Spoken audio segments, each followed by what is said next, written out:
Righty. Good morning. Welcome to VET S.O.S, Veteran Educational Resources Spotlight. Remember, don't drown in the sea of transition. Grab the VET S.O.S lifeline. VET S.O.S is brought to you by the Who You Know Network and is a proud member of the Parade Deck community. I am solo this week. Sean had other things to take care of, but that's all right. We have a fabulous guest who, will be filling up the airtime easily with. I'm sitting down with Mary Fisk, the student veteran career counselor at Penn State University. While in undergrad and as a grad student at Penn, she worked in the Office of Veterans Programs under the Department of Veterans Affairs Work Study. Served in several roles in the Veterans Fraternity Omega Delta Sigma and as the secretary of the French Club. Love that. Post-graduation, she was fortunate to take on the job of coordinator of Veterans Outreach and now serves student veterans as their student veteran career counselor in the Office of Veterans Affairs and Services. In between those positions, she was the Student Veteran Program Director at Cornell University. Mary also currently serves as the Vice President of a newly formed Veterans Alumni Interest Group, which allows her to facilitate finding and nurturing the community among all Penn State veteran alum, strengthening that bond that they have as fellow warriors. So, Mary, how are you doing today? I'm doing awesome, as I say, and it's people laugh, I'm living the dream. And if I'm not living my dream, I'm going to hijack someone else's because it's just keeping that positive outlook. I love that. So, tell us a little bit about your transition from service and what that was like for you. Sure. It's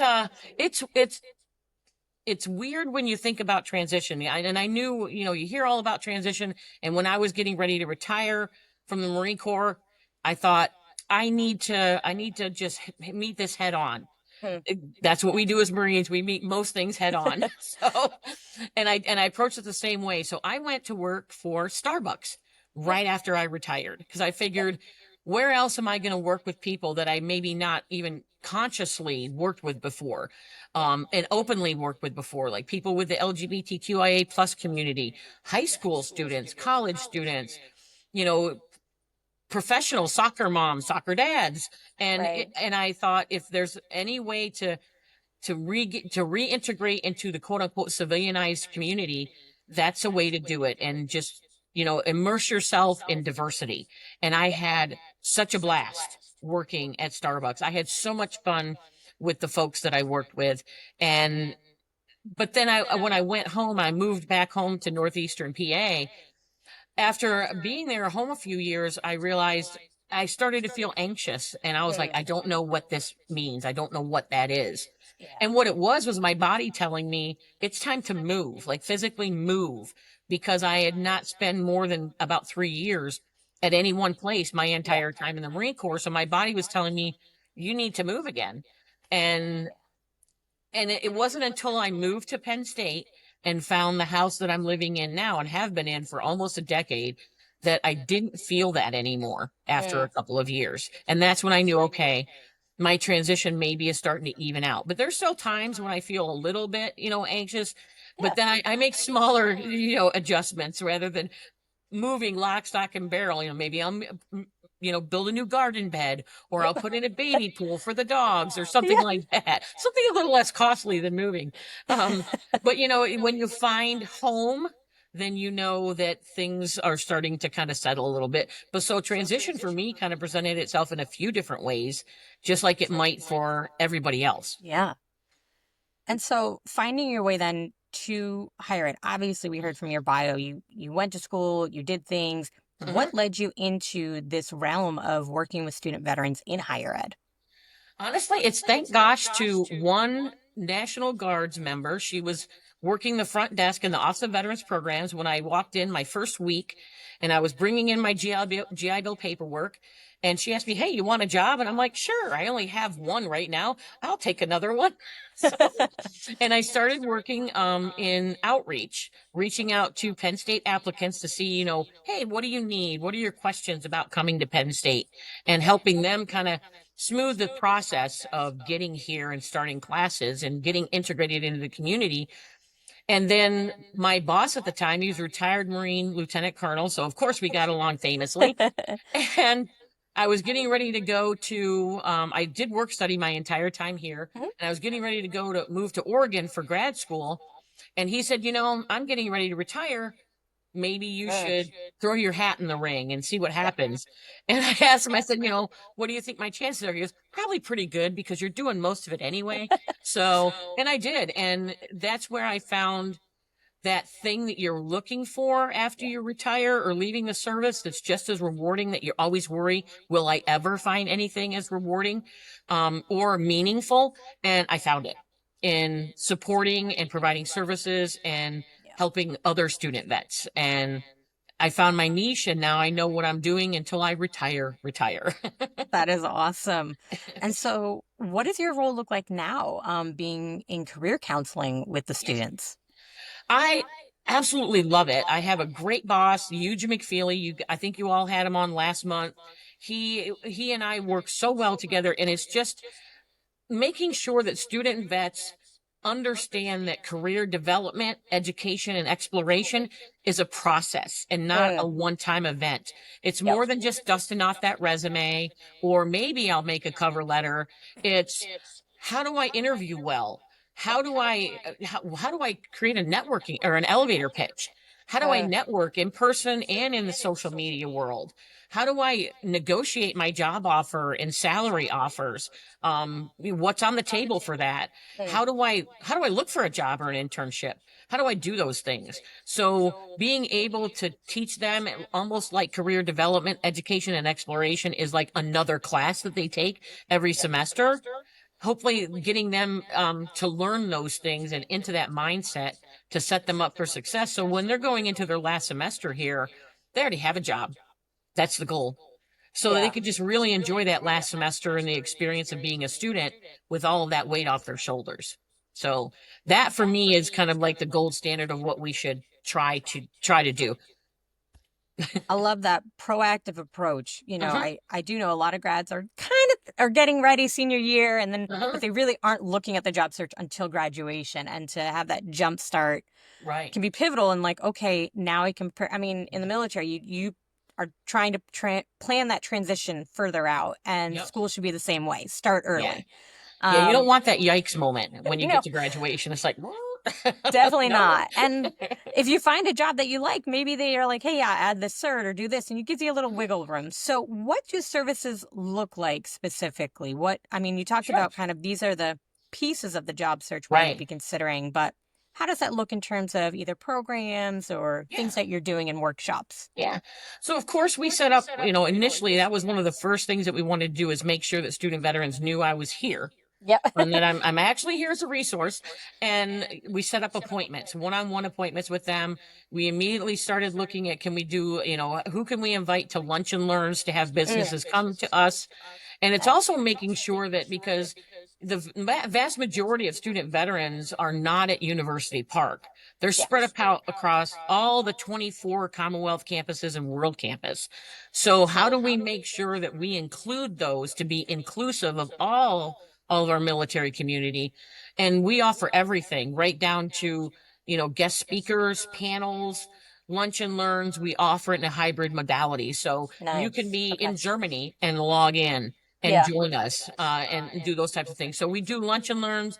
We do workshops through each semester, fall and spring. We start at the beginning and we do resumes, cover letters, networking, interviewing. We go right on down the line so that everybody can have an opportunity to experience that or to learn more about that. We are reinstituting our student veteran career fair. So we're having that this fall, and it's wonderful because the Bank of America Career Services here is like bent over backwards to support us and help Oh, us with good. that. So yeah, we're getting a lot of good buy-in from good businesses and making sure that we can bring in student vets from those Commonwealth campuses too. And attacking like, how can we provide transportation? How can we make sure that they're, if it's later at night when they leave, maybe we explore lodging and Mhm. things of that nature. So we're also creating in collaboration with World Campus. We're working on a student veteran career toolkit and Canvas. Nice. Yeah. And it kind of pairs that with a student veteran career passport. Mhm. And just creating all of these programs, and there's a whole list. You can see it behind me. Yeah, This is just the this board. month. This is just this month that we're working on.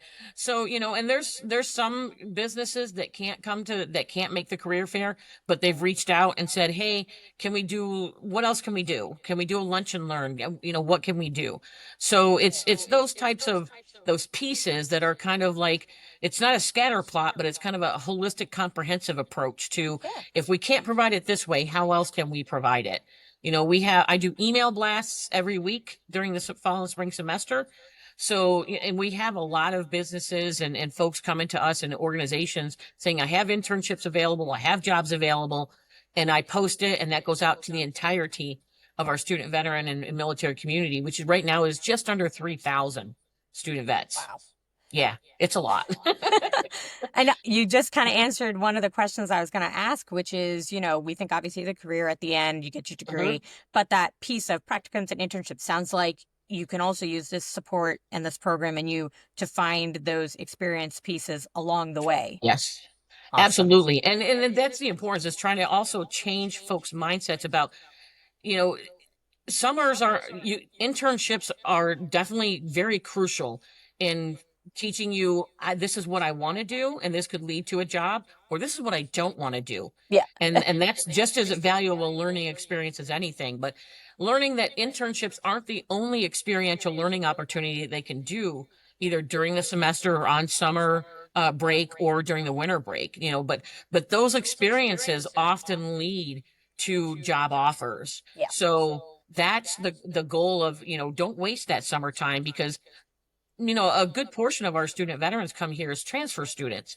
So they don't have 4 years to figure things out. They have 2 or 3 years. So they kind of have to hit the ground running. So getting them used to, okay, what are you going to do in the summer? Because that should be something that you're thinking about now, because now is when, in the fall, is when businesses and organizations are looking to fill those spots. So also educating them on that timeline rhythm. That's not true for all industries, but for most. Yeah, no. And again, that awareness piece, we don't know what we don't know. And so just Right. becoming aware of it. How early can people, I mean, since you're doing the internship piece, I think, again, some people might say, oh, do I wait till senior year? How early are people engaging, or how early are you hoping they'll engage? Well, I have students, I've been meeting with one student now for probably 3 or 4 times in the last month, and he's a freshman. Love that. So Yeah. I would say, when you get here, I should be one of the conversations or one of the stops you have to visit. I teach actually a few workshops in the Veterans Seminar that's taught by the Office of Veterans Programs right next door. Yep. So, and they give me time during the Veterans College Boot Camp that we have here in the summer in August. So, making sure that the student veterans who are coming in are aware that I'm here and I'm available, but they should hit the ground running from the first week or 2 that they get here. Yeah. And I know you probably also have a high dependent military family member count. Are they able to access this? Or again, given the sheer number of just veterans you have, is it more? It's the latter right now, because we have just as many military children and spouses as we do veterans, active duty, reserve, and guard. One person to handle a population of 5,000 to 6,000 is a bit of a big ask. It is. I'm sure I can handle it. But right now, until this is established, or maybe farther on down the line, if the program grows or the position grows, then we can broach that. But right now, it's just for our military population and not the children and spouses, unfortunately. No, that makes sense. And, again, being a campus that it is, there's still career services for every general student. Absolutely. So, it's not that they don't have a resource. It was just a curiosity on kind of that piece. But that sounds amazing. And when you think of why students may be hesitant to reach out, what would be kind of your words of encouragement of why to engage with you? Right. A lot of times, especially with military veterans, particularly, it's a matter of wanting to ask for help. We all have that hurdle that we have to get over. And what I tell folks is, get over yourself, because you're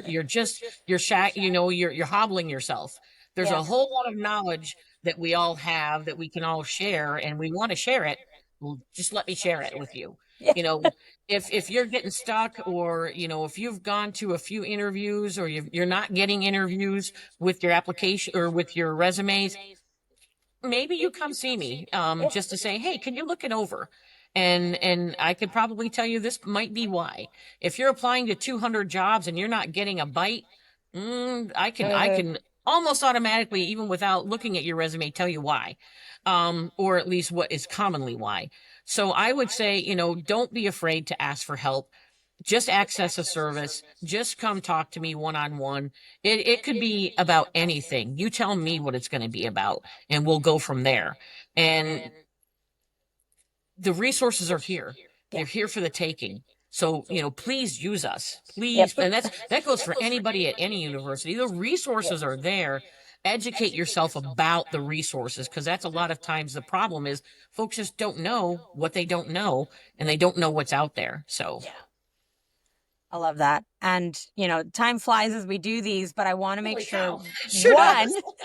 how do people get in touch with you? What is the best way to link up if they want to reach out? And then as we close out too, any final words or things that you want to make sure people know either about Penn State or, again, the programming that you're Sure. running? They can easily contact me. I have an inbox. It's svcc@psu.edu. That's Sierra Victor Charlie Charlie at psu.edu. And I would say, you know, I was thinking about this driving in today, and I was like, what made me feel like I was coming home when I left Cornell to come back here? And it was because I feel Penn State's home. I felt that. It's where I first felt really settled with my transition when I got here. And I love the people I work with. They're so awesome. And everybody, we just get along so much, and we use that military dark humor all the time. And it's such a wonderful environment. And I want as many folks as possible to experience that. So for me, you know, Penn State's coming home, and I feel at home. It is home. So I love that. Find that campus that feels like home. And yep. I know many people who have found Penn State as home, so I love that. Yeah. But yes, time flies.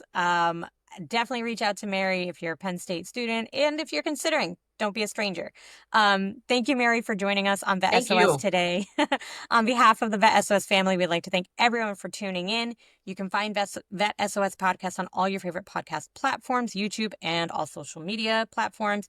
Make sure to subscribe and follow VET S.O.S. so you don't miss a thing. And remember, don't drown in the sea of transition. Grab the VET S.O.S. lifeline.